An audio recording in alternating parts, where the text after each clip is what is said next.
Hello, Riverside Church. I'm having this video made to kind of help explain trick or treat for the food shelf, to help everyone better understand it. Now, here, I'll put it up on the screen, but here is a map of the entire city of Hutchinson. And Hay Ministries, a couple years back, worked with Maplewood Academy to start the trick or treat for the food shelf. During this time, people go from door to door to door, knock on the doors, and in the spirit of helping the food shelf increase the amount of donations that they have, and the food shelf really relies on this outreach to help these families during the holiday season. Last year, I believe we brought, 13,000 pounds of food in as an entire Hutchinson area youth ministries, which is comprised of Cross Point, Peace Lutheran, St. A's a little bit, Christ the King, Oak Heights, Faith Lutheran, River of Hope, and Vineyard combined together, and a couple other churches. And so our goal is to partner with them, and we've been given a portion of the map. So if you see the map that I'm putting on the screen again, it has Riverside in the very top left corner there, and that is actually right around Riverside Church here, and it includes literally the block around Riverside. It includes Sioux Hills Road area, but then it also includes everything kind of just south of the golf course there, kind of right where the museum is, northbound on School Road up to around the golf course road and around there.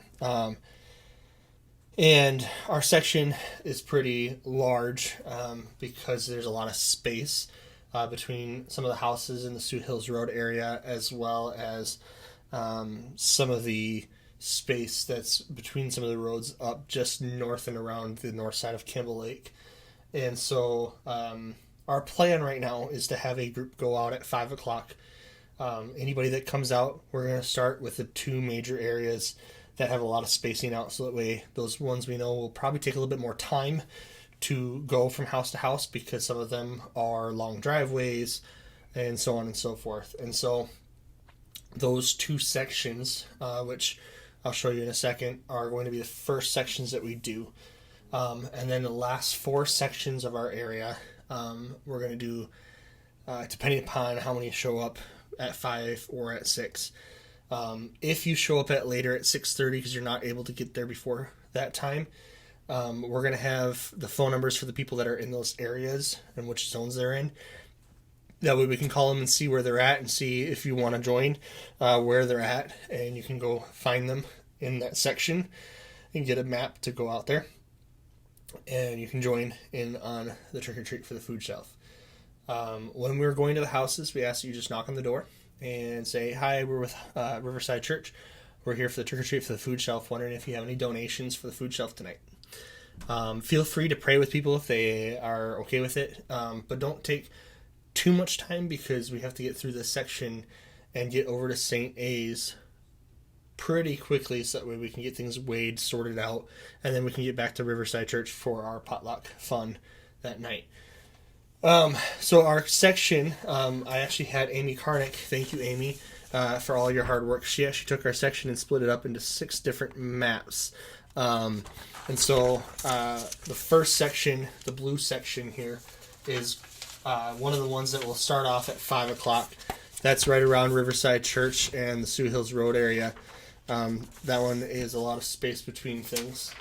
But then also the north side of Campbell Lake, and Judson Court and Circle, which is north of North High Drive. But then, depending upon how many people we have show up at 5, these might be a 5 o'clock or these might be a 6 o'clock section.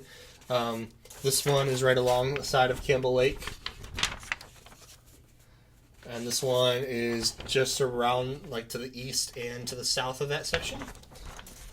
This one is just to the east of that, both the pink and the green sections. And then finally the purple section here, which is just north of all of that.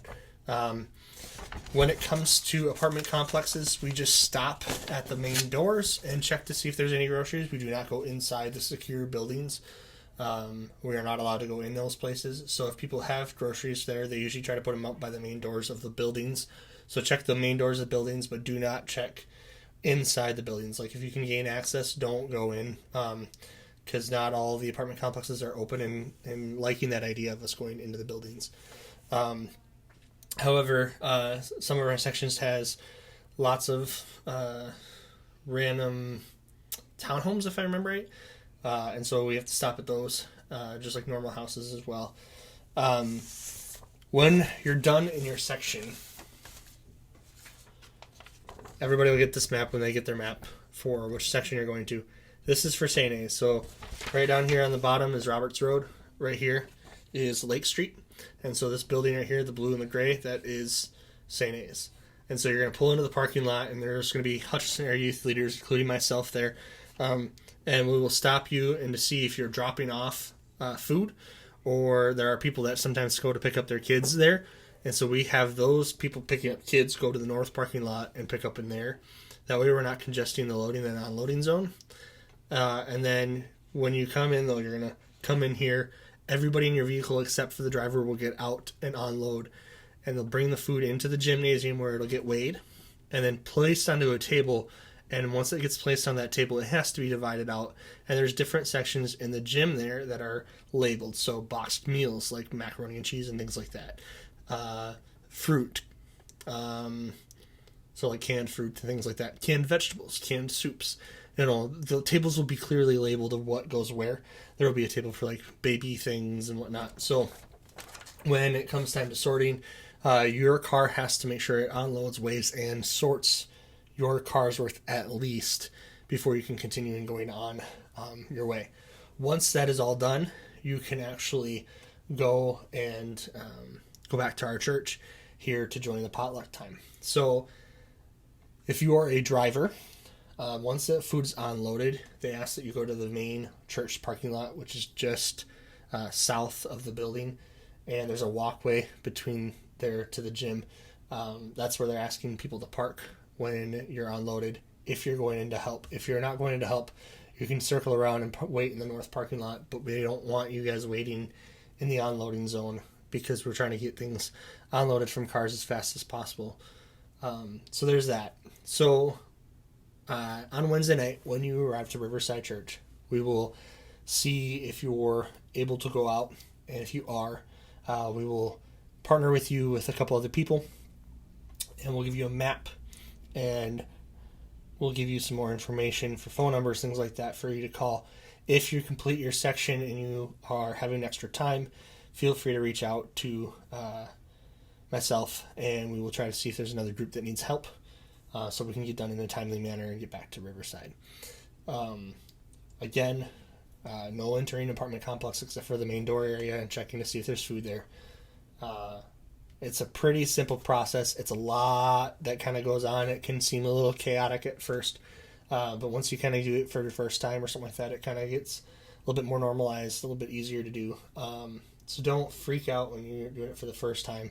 If you have suggestions of how we can make it better, we're always open to that. So again, 5 o'clock we'll do a departure time, 6 o'clock we'll do a departure time, and if you show up at 6:30, like, hey, I got here later than I wanted to, but I still want to join, we'll have someone here at the church with phone numbers for who's on what sections, and they can give a reach out to them and see how they're doing and if they need help. And if they do, then we'll send you that direction to help out with receiving donations in that section.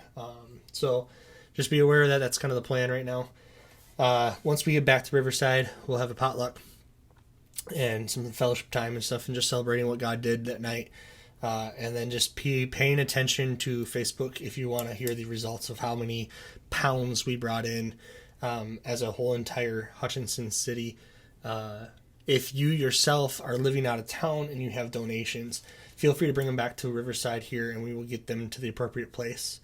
And then finally, if you're living in Hutchinson, feel free to bring them to the church if you want to, or bag them up and put them on your front porch, and hopefully and prayerfully someone will be able to pick it up from the church that is in your zone there. If they don't pick it up, you can always bring it to the church and we can get it to the food shelf. So that is all I have for this.